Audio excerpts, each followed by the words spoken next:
श्री कबीरदास जी महाराज के शिष्य श्री पद्मनाभ जी महाराज की कथा। इन्होंने गुरु जी की कृपा से श्री राम नाम का परत्व जान लिया और श्री राम नाम में अनुरक्त हो गए।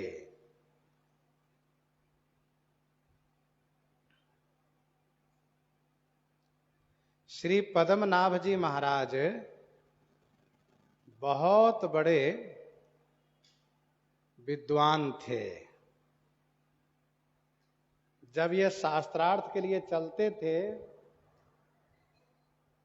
तो विद्वानों में खलबली मच जाती थी। बाप रे, पद्मनाभ बाबा आ रहे हैं और पद्मनाभ बाबा पर ग्रह अनुकूल है, दैव अनुकूल है, इनसे हम जीत नहीं पाएंगे। कोई जीत नहीं पाते थे इनको।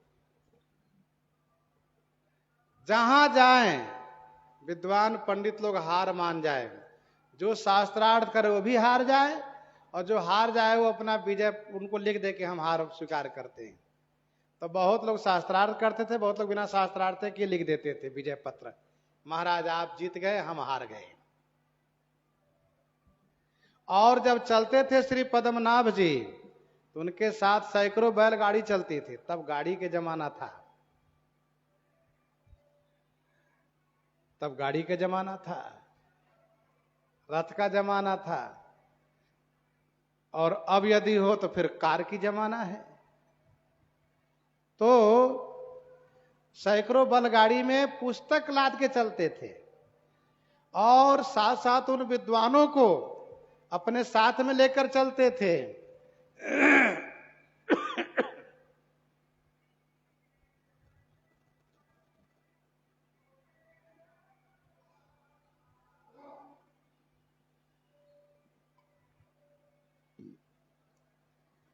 और विद्वान लोग उनकी पालकी ढोते थे, छत्र चमर लेकर चलते थे, जय जयकार करते चलते थे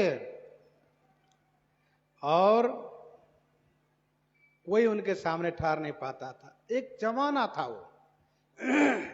पहले यदि कोई वीर होता था बाहुबली, वह घूमता था अपने जोर की योद्धा ढूंढने के लिए। कोई हो तो आओ टकराओ, रणमद मत फिरई जगधावा और प्रतिभट खोजत कतहु न पावा। वैसे ही विद्वान खोजते थे, कोई मिले विद्वान शास्त्रार्थ करूं। ऐसा नहीं कि केवल चमचागिरी ठकुर सुहाती करके प्रसन्न कर लेना। शास्त्रार्थ करो और मुकाबला करो, दम है तो, नहीं तो हार स्वीकार करो। तो श्री पद्मनाभ जी महाराज यात्रा करते करते काशी जी पहुंचे और काशी जी में जब पहुंचे तो काशी के विद्वानों में खलबली मच गई। सुना था सबने नाम और आ गए पद्मनाभ जी अब यहां पर काशी जी में। विद्वानों ने सोचा अब क्या होगा। काशी विद्वानों की नगरी है, काशी विद्वानों की नगरी है। आज भी लोग मानते हैं वृंदावन में भागवत जी का ज्ञान प्राप्त करो, अयोध्या जी में रामायण जी का ज्ञान प्राप्त करो, काशी जी में वेद उपनिषद का ज्ञान प्राप्त करो। विद्वानों की भूमि है। तो सभी विद्वान बैठक किए, आपस में विचार किए क्या करना चाहिए, क्योंकि उनके ऊपर समय अनुकूल है, हम जीत नहीं पाएंगे, हार जाएंगे तो सत्य है। जब वे सबको हराते आ रहे हैं बड़े बड़े विद्वान को, तो हम कहां हार पाएंगे। वे आशु कवि है, तुरंत श्लोक बनाते हैं और उनको सभी ग्रंथ कंठस्थ है। तो क्या करना चाहिए। एक ने सलाह दिया कि भगवान विश्वनाथ जी के शरण में चल करके उनसे प्रार्थना करनी चाहिए। विश्वनाथ जी से कहना चाहिए कि ये आपकी नगरी है, विद्वानों की नगरी है, इसकी इज्जत आप रखिए। तो सब ब्राह्मण विद्वान पंडित लोग जितने विद्वान थे एक समूह बनाकर गए विश्वनाथ जी की शरण में। विश्वनाथ जी से प्रार्थना किए, भोलेनाथ रक्षा कीजिए, भोलेनाथ रक्षा कीजिए। भोलेनाथ ने क्या हुआ विद्वानों? विद्वानों ने कहा भोलेनाथ पद्मनाभ जी आ गए हैं। अच्छा तो करो शास्त्रार्थ। नाना भोलेनाथ हम सबकी हिम्मत नहीं पड़ रही है। अब आप कहिए कि हम क्या करें? हार स्वीकार कर लें, शास्त्रार्थ तो नहीं कर सकते। तब विश्वनाथ जी ने कहा, एक काम करिए, आप सब श्री कबीरदास जी के ऊपर सौंप दीजिए, कबीरदास जी को आगे कीजिए, उनको कहिए शास्त्रार्थ करेंगे। तो कबीरदास जी के चमत्कार लोग देख चुके हैं, कबीरदास जी के चमत्कार को देख चुके हैं। गंगा जी में डुबाते हैं तो किनारे खड़े रहते हैं, आग में जलाते हैं तो बिल्कुल प्रसन्नता से राम राम करते रहते हैं। बड़े बड़े चमत्कार दिखाए हैं। फिर तो सभी ने जाकर श्री कबीरदास जी से कहा कि महाराज विश्वनाथ जी ने आपको याद किया है। विश्वनाथ जी ने याद किया है? कबीरदास का नाम लिया है? कहां? कबीरदास जी तो बहुत आनंदित हो गए। विश्वनाथ जी ने जब याद किया तो फिर तो क्या कहना है, बड़ी खुशी की बात है। क्या आदेश हुआ है? कहा पद्मनाभ जी शास्त्रार्थ करना है। कबीरदास जी ने कहा मैं तो कुछ पढ़ा लिखा नहीं हूं, कभी हाथ में कलम लिया नहीं, पेंसिल लिया नहीं, और कभी कोई कागज लिया नहीं, कोई लिखा नहीं कुछ। कहा फिर भी विश्वनाथ जी का आदेश।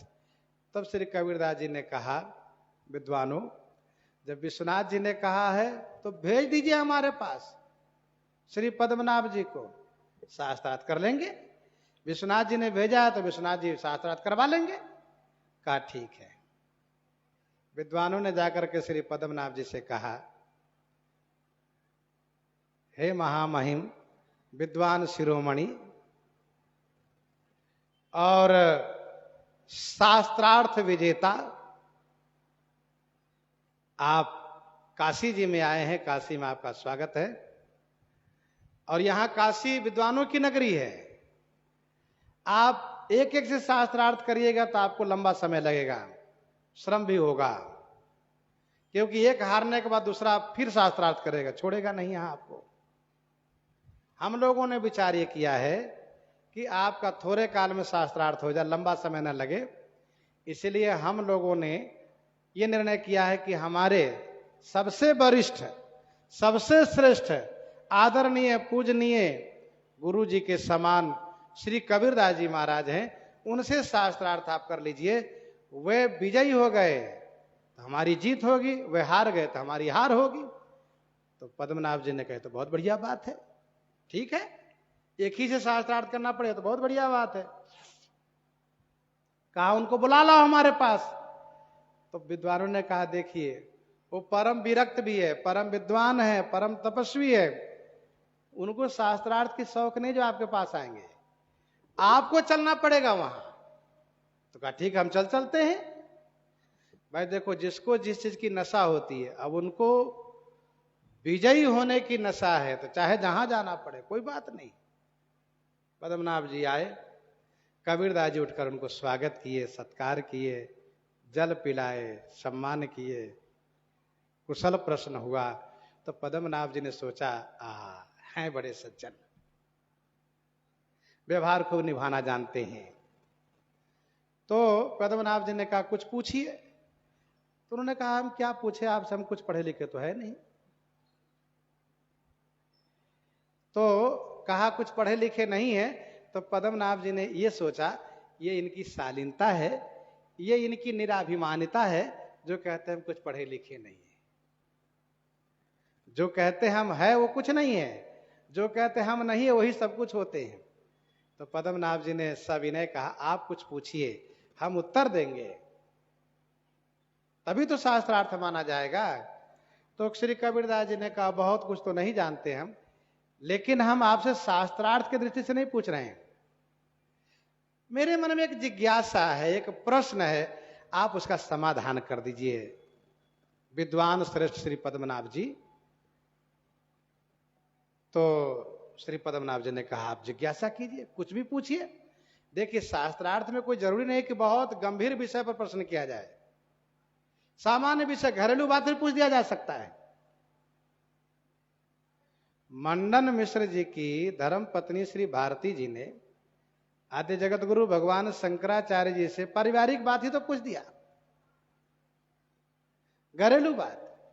अब वो ब्रह्मचारी, बाल ब्रह्मचारी, सन्यासी, त्यागी, अब वो क्या जाने इस विषय को। फिर उन्होंने समय मांगा कि मैं इसका उत्तर दूंगा बाद में। तो कहने का भाव यह है कि शास्त्रार्थ का मतलब ये नहीं केवल बिल्कुल शास्त्र की गंभीर विषय उसी पर चर्चा हो, कुछ ऐसी बात भी हो जो कि घरेलू व्यवहारिक बात हो। एक पंडित पढ़ करके काशी जी से आए और पिताजी से कहा मैं तो सब शास्त्र पढ़ के आया हूं। सब शास्त्र पढ़ करके आए हो? अच्छा, सब कुछ जानकारी हो? कहा सब जानकारी हो गई। कहा ये बताओ, ये करतल में बाल क्यों नहीं जमता है? था बड़ा होशियार, वो भी पंडित, पढ़ा लिखा था। कहा ये दान लेने से हाथ में बाल नहीं जमता है। पिताजी हम लोग ब्राह्मण है ना, दान लेने से इसमें बाल नहीं जमता है, ऐसा कहा। और लोग कहा वो दान देते इसलिए उनको बाल नहीं जमता है।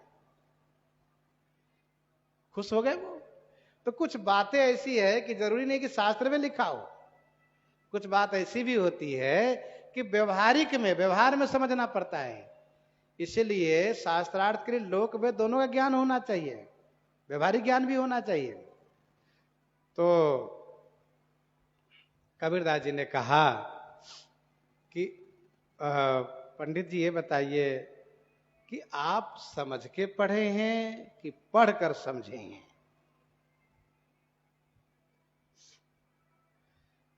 अब वो बेचारे चक्कर में पड़ गए। पढ़ के समझे तो क्या समझे? यही लोगों को हराना, लोगों को दुख पहुंचाना, ये तो ठीक नहीं हुआ। विद्या बिनु विवेक उपजाए। और समझ के पढ़े हैं तो क्या समझ के पढ़े? अब पंडित जी बेचारे 10 मिनट तक बैठे रह गए। श्री पद्मनाभ जी सोच रहे हैं कि पढ़ के समझे हैं कि समझ के पढ़े हैं। पढ़ के समझे तो क्या समझे, समझ के पढ़े तो क्या समझ के पढ़े, कुछ समझ में नहीं आ रहा है। तो कहा महाराज इसका उत्तर हम कल देंगे आपको। कहा ठीक है। काशी जी के जितने विद्वान थे सब लोग एकत्र हुए थे। कहा वाह वाह कबीर बाबा वाह, डाल दिया इनको चक्कर में। पढ़ के समझे को समझ के पढ़े हो। अब क्या उत्तर देते जरा ये भी सुनो, कल की प्रतीक्षा करो। विश्वनाथ जी ने ठीक ही कहा था, हम लोगों के बस की बात नहीं थी इनसे शास्त्रार्थ करना। अब हम लोग शास्त्रार्थ करते तो फिर श्लोक सुनाना शुरू करते, फिर उसका अर्थ, अभिप्राय, मंत्र, शंका समाधान करते। और यहां सरल भाषा पढ़ के समझे को समझ के पढ़े हो, पढ़ गए चक्कर में पंडित जी। श्री पद्मनाभ जी महाराज गंगा जी के किनारे गए। एक पीपल का विशाल वृक्ष था, उसकी छाया में मूल में बैठ गए और सोच रहे हैं पढ़ के समझे समझ के पढ़े, पढ़ के समझे समझ के पढ़े। ऐसे सोचते सोचते उसको तांद्रा आ गई। तांद्रा उसको कहते हैं कि नींद रहती भी नींद नहीं भी रहती है। तांद्रा का मतलब है नाक तो बंद होगी, आंखें बंद होगी, लेकिन बाहरी ध्वनि सुनाई देगी, कौन क्या बोल रहा है, कौन क्या कर रहा है सुनाई देगा, लेकिन आंखें बंद होगी। उसी को तांद्रा कहते हैं। तो उस तांद्रा में यह सुनाई पड़ा क्या कि इस पीपल के वृक्ष पर 60,000 की संख्या में प्रेत है और सब छटे छटाए पढ़े लिखे विद्वान सब ब्रह्म पिचास आके बन के यहीं पर विराजित हुए हैं। कोई गीता पाठ कर रहा है, कोई रामायण पाठ कर रहा है, कोई उपनिषद पाठ कर रहा है। आप कहेंगे कि बताइए गीता रामायण उपनिषद पढ़ने वाला भी प्रेत बनता है? जी हाँ, वो भी प्रेत बनता है। मैं आपको एक सच्ची बात बताऊं, बहुत वर्ष पहले, संभवतः 1995 की बात है, प्रयागराज के अर्धकुंभ में दास गया था। तो वहां प्रयागराज के निवासी एक पंडित जी वैष्णव थे, विद्वान थे वे, और वे आए हंस बाबा के पास, श्री हंस देवराहा बाबा के पास आए। वो जो श्री हंस बाबा अपने मचान पर ऊपर थे, हम लोग भी दर्शन में गए थे कि दर्शन करें महात्मा घूम घूम के, क्योंकि तब जब भी किसी प्रयाग में किसी कुंभ में जाते थे तो एक शौक था, घूम घूम के दर्शन करो, बैठे मत रहो। घूम घूम के चाहे भले 12-1 बजे फिर 2-3 बजे निकल जाओ, बैठे नहीं रहना है, ये लक्ष्य था हम लोगों का। तो वे आए उनके पास, श्री बाबा के पास, और उन्होंने कहा बाबा जी मुझे प्रेत बड़ा परेशान करता है। कहा क्या हुआ? कहा जहां सभ्य समाज हो वहां ये कहता गाली बको, और गाली देते हैं महाराज, मार पड़ती है, अभद्र व्यवहार करवाता है ये। तो हंस बाबा ने कहा हनुमान चालीसा पढ़ो। अच्छा, वैष्णव भी था वो, तिलक लगाया था, ब्राह्मण भी था, विद्वान भी था, और उसको ब्रह्म पिशाच ही पकड़ा था।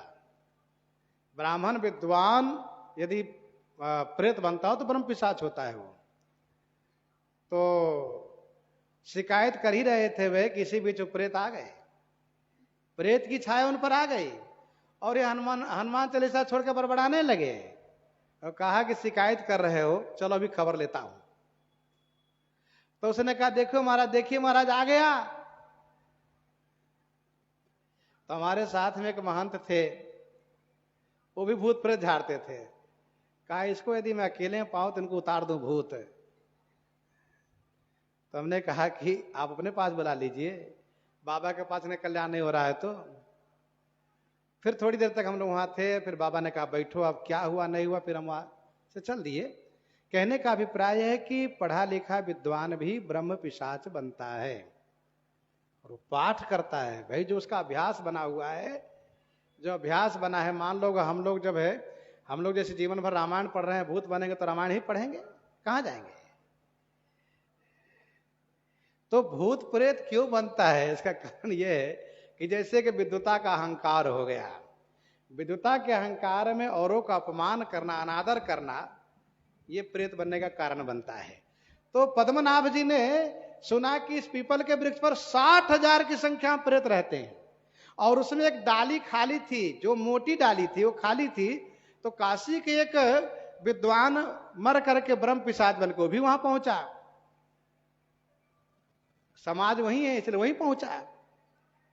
प्रेतों का समाज होता, सब एक जगह रहते हैं लोग मिलजुल करके। अब उस डाली की ओर जैसे वे बढ़े हैं, उस डाली की ओर जैसे ही वह आगे बढ़ा है, तो दूसरे तीसरे ब्रह्म पिशाच ने कहा जा रहे हैं उधर आगे। कहा जो खाली डाली उस पर हम रह लेंगे। कहा नहीं, उस पर मत जाओ। क्यों? कहा ये डाली है पद्मनाभ जी के लिए, ये जब मरेंगे तो ब्रह्म पिशाच बन के वहां रहेंगे। यदि उस डाली पर आपको रहना ही है तो नीचे मूल में बैठे हैं पद्मनाभ जी, जाइए उनसे पूछ लीजिए, उनसे पूछ के आके डाली पर आप रह लीजिए, कोई मना नहीं है। लेकिन हम लोग जानते हैं कि उनके लिए है। अच्छा, भूत प्रेतों को कुछ बातें मालूम रहती है। हम लोग भक्तमाल जी में कुछ दिन पहले श्रीरंग जी का चरित्र श्रवण किए थे, जो राजस्थान देवसा के रहने वाले, जिनके पास जमदूत आ गए, उन्हीं का नौकर था जो मर के जमदूत बना था। तो कहने का अभिप्राय यह है कि उनको मालूम हो रहता है कब क्या होने वाला है, कौन मरेगा, क्या होगा, उसको पता चल जाता है। और खास करके जब यहीं आना है उनको, तो फिर उस ब्रह्म पिशाच ने आकर के पद्मनाभ जी से पूछा। तब तक वो तांद्रा में ही है, आंख बंद है उनकी, सब देख सुन रहे हैं। अरे इतने बड़े बड़े ब्रह्म पिशाच यहाँ पर, एक से एक विद्वान लोग बैठे हैं जिनको सब कंठस्थ है। हाँ, तो पूछा कि श्रीमान पद्मनाभ जी, आप यदि आदेश करें तो उस डाली पर हम बैठे रहें, आप जब आइएगा तो हम खाली कर देंगे, तब तक तो कुछ दिन रह लें हम। क्योंकि वहां वो लोग रहने नहीं दे रहे, वहां के रहने वाले। तो पद्मनाभ जी बेचारे भयभीत हो गए। कहा ये बताइए, क्या सचमुच हम प्रेत बनेंगे? कहां, सब कह रहे हैं तो आप प्रेत बनिएगा। तब पद्मनाभ जी ने पूछा, ये बताइए आप भी विद्वान? कहा हम भी विद्वान है। कहा हम प्रेत ना बने, इसका कोई उपाय है तो बताइए। तो कहा उपाय है, श्री काशी जी में आजकल श्री कबीरदास जी परम सिद्ध और भगवान के अनुरागी संत हैं, उनकी शरण में चले जाइए तो आप ये प्रेत बनने से मुक्त हो जाइएगा, प्रेत नहीं बनिएगा। तब पद्मनाभ जी ने कहा ये काम करिए, आप जाइए डाली पर ही रहिए और हम प्रेत नहीं बनेंगे इसके लिए प्रयास करते हैं। इसी बीच उनकी आंखें खुली, एकदम कांप गए, सारे रोए खड़े हो गए, पसीने पसीने हो गए। अब इतने भयभीत हो गए कि उठकर खड़े होने की हिम्मत नहीं पड़ रही है।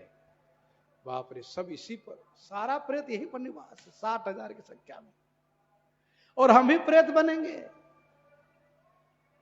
इसी बीच कुछ शिष्य लोग उनके पास आ गए, गुरुजी क्या हुआ, बहुत आप परेशान दिख रहे हैं। कहा बहुत कुछ हुआ, एक काम करो, आओ सब लोग आओ। सब शिष्यों से कहा ये जितने पुस्तक आदि है सब गाड़ी में लाद करके गाड़ी घुमाओ और सब अपने अपने घर को जाओ और सब ले जाओ, सब लोग जाओ, मैं ही काशी में रहूंगा, मुझे कहीं नहीं जाना है। अब सबको बड़ी हैरानी, क्या बात है गुरुजी को क्या हो गया, गुरुजी काशी में रहेंगे? कहा भैया सब लोग जाओ, सबको विदा किया। अब इतने बड़े विद्वान, आदेश हो रहा है सब जाओ, जल्दी जाओ, खाली करो, हम किसी को देखना नहीं चाहते, सब भाग जाओ यहां से, जाओ। और सबको भगाया, सब किनारे हो गए, दूर दूर जाके कुछ दूर पर रुके, क्या हो रहा देखें जरा, सब वहां चल दिए। श्री पद्मनाभ जी श्री कबीरदास जी के पास आए, उनके चरणों में साष्टांग प्रणाम किए और प्रार्थना किए, इस दास पर कृपा कीजिए, मुझे शरण में ले लीजिए, तो मैं ब्रह्म पिशाच बनने से बच जाऊंगा। तो कबीरदास जी ने उनको चेला बनाया, दीक्षा दिया, माला पहनाया, तिलक लगाया और मंत्र सुना करके उनको वैष्णव बनाया। कहा सुनो, राम राम ही जपते रहना, राम रामेति रामेति रमे रामे मनोरमे सहस्र नाम तत्तुल्यम राम नाम वरानने, और श्री राम नाम सर्वोपरि है, राम राम करो। विद्वान है, पढ़े लिखे तो है ही, तुरंत उनको सब श्लोक याद आया। जैसे श्री अयोध्या जी के किलाधीश, श्री अयोध्या जी के किलाधीश परम पूज्य श्री स्वामी युगलानंद शरण जी महाराज, जिन्होंने श्री सीता राम नाम प्रकाश पुस्तक को प्रकाशित किया था, जो वर्तमान में स्वामी श्री मणि रामदास जी की छावनी से प्रकाशित है, उस श्री सीता राम नाम प्रकाश में उन्होंने सभी वेद पुराण उपनिषद पुराण में जहां जहां राम नाम का महात्मा है, सब श्लोक को संग्रह किया है। आदि पुराण में स्पष्ट रूप से भगवान श्री कृष्ण कहते हैं, पार्थ मैं भी राम राम जपता हूं, तुम भी राम राम करो।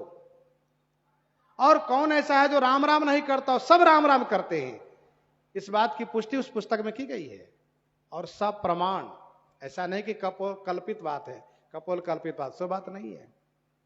सीताराम नाम प्रकाश में तो पद्मनाभ जी को वो सारे श्लोक याद आने लगे, राम नाम की इतनी बड़ी महिमा है। राम विहाई मरा जपते बिगड़ी सुधरी, कभी कोकिल हो की, राम हिते गज की गनिका के अजामिल की, चली गए चल चूकी, पाई ने कही गति पतित पावन, राम भजु सुनु सठमना, गनिका अजामिल व्याध गित गजादि खल तारे घना, आभिर जमन किराद खस पचात यदि अघरूप जय कही नाम बारक, ते भी पावन हो ही राम नमामि ते। पद्मनाभ जी महाराज श्री राम नाम में ऐसे अनुरक्त हो गए, केवल राम राम राम राम राम राम के सिवा कुछ नहीं। और इन्हीं से संबंधित एक और घटना है जो श्रवण हम लोग आगे करेंगे। आज है एकादशी की तिथि, तो आषाढ़ शुक्ल पक्ष की एकादशी के संदर्भ में श्री युधिष्ठिर जी महाराज ने पूछा है भगवान श्री कृष्ण चंद्र जी से। तो भगवान श्री कृष्ण चंद्र जी ने कहा, आषाढ़ शुक्ल पक्ष की एकादशी का नाम है पद्मा, और यह एकादशी देवशयनी भी है। हरि सैनी। भगवान श्री कृष्णचंद्र जी ने कहा, राजन, श्रद्धा और भक्ति के साथ एकादशी का व्रत करना चाहिए। एकादशी के व्रत करने से सारे पाप नष्ट होते हैं, पुण्य का अभ्युदय होता है, जीवन सुखमय होता है। पूर्व काल की बात है, इसी एकादशी के संदर्भ में देवर्षि नारद जी ने श्री ब्रह्मा जी से पूछा था। तब श्री ब्रह्मा जी ने एक कथा सुनाई थी, जो कथा मैं आपको सुनाता हूं। अयोध्या के राजा श्रीमान धाता जी महाराज तब बड़े दुखी हो गए जब 3 वर्ष तक वर्षा ही नहीं हुई। प्रजा लोग त्रस्त हो गए। प्रजाजनों ने महाराज श्रीमान धाता से कहा, महाराज, कोई उपाय किया जाना चाहिए। 3 वर्ष तक वर्षा न होने का मतलब अब हम लोग बच नहीं पाएंगे, मर जाएंगे। राजा भी बड़े चिंतित हो गए। सबको सांत्वना देकर के राजा ने कहा, हम इसके लिए प्रयास करते हैं। और ऐसा कह करके प्रातः काल स्नान करके कुछ खास विशिष्ट लोगों को साथ में लेकर के वन की ओर प्रस्थान करते हैं। वन में घूमते घूमते घूमते श्री अंगिरा ऋषि के पास पहुंचते हैं। और श्री अंगिरा ऋषि के पास जब पहुंचते हैं तो उनके चरणों में वंदन प्रणाम करते हैं। कुशल प्रश्न होने पर अपनी व्यथा उनसे निवेदित करते हैं। महाराज, ऐसी ऐसी बात है, हम बहुत परेशान हैं। तब श्री अंगिरा ऋषि जी ने ध्यान करके देखा और कहा, राजन, आपके राज्य में युग धर्म के विपरीत एक निम्न जाति के व्यक्ति तप कर रहा है, उसको मार देंगे तो आपके राज्य में सुकाल आ जाएगा। मानधाता जी ने कहा, चाहे भले वो निम्न जाति का है, लेकिन तप कर रहा है तो हम कैसे मार सकते हैं ऋषि श्रेष्ठ। आप कोई और उपाय बताइए जिससे कि अकाल समाप्त हो, दुर्भिक्ष समाप्त हो, प्रजा के जीवन में खुशहाल समय आ जाए।